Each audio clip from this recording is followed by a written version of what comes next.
Bonjour, je m'appelle Ancia, je suis sortie de la spécialisation au sol, environnement, anciennement GEM en 2011. J'ai commencé par faire mon stage de fin d'études chez BRL Ingénierie, un bureau d'études basé à Nîmes qui travaille sur les sujets d'eau et d'environnement.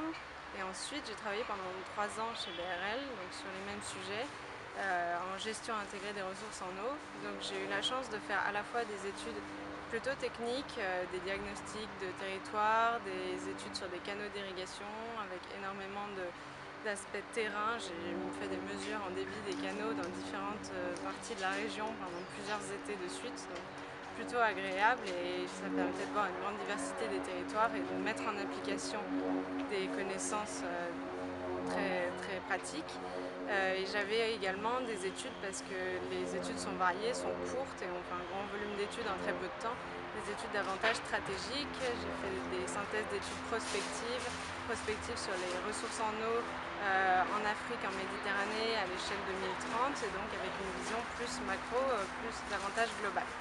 Au terme de cette expérience de 3 ans chez BRL Ingénierie, j'avais envie de m'expatrier et de repartir plus particulièrement en Chine, où j'avais fait mes stages de césure.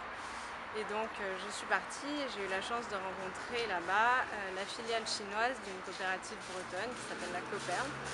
Et j'ai été embauchée peu de temps après mon arrivée là-bas sur les questions d'environnement des élevages porcins en Chine. Donc environnement des élevages porcins, qu'est-ce que c'est? Ça veut dire gestion des effluents des élevages, traitement et épandage des lisiers, traitement des cadavres, réduction des impacts environnementaux des élevages.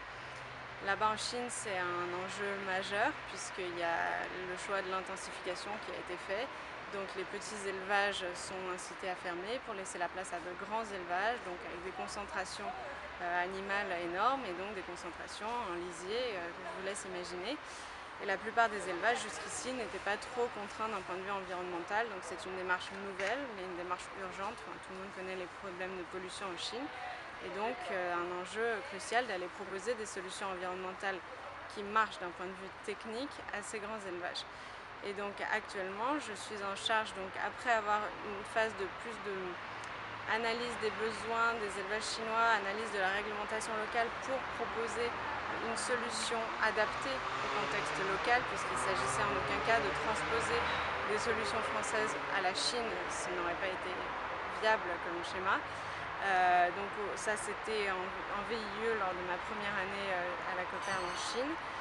Ensuite, au terme de cette année, après l'élaboration d'une solution adaptée aux élevages chinois, je suis actuellement en charge de la mettre en œuvre dans un et sans doute bientôt 2 élevages en Chine.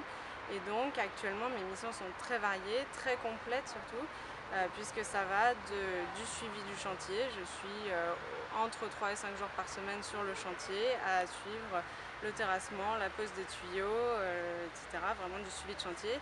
Mais je m'occupe également, puisque le projet est relativement restreint, c'est juste la partie environnement de l'élevage, de tout ce qui est sourcing des équipements. Donc trouver un fournisseur de méthaniseurs, un fournisseur de centrifugeuses qui répondent au cahier des charges défini par l'équipe française, négocier avec les fournisseurs, suivre la mise en œuvre, l'installation des équipements, et également à terme, donc c'est une phase que je vais sans doute développer dans l'année à venir, la phase plus commerciale, donc de proposer cette solution à d'autres élevages en Chine.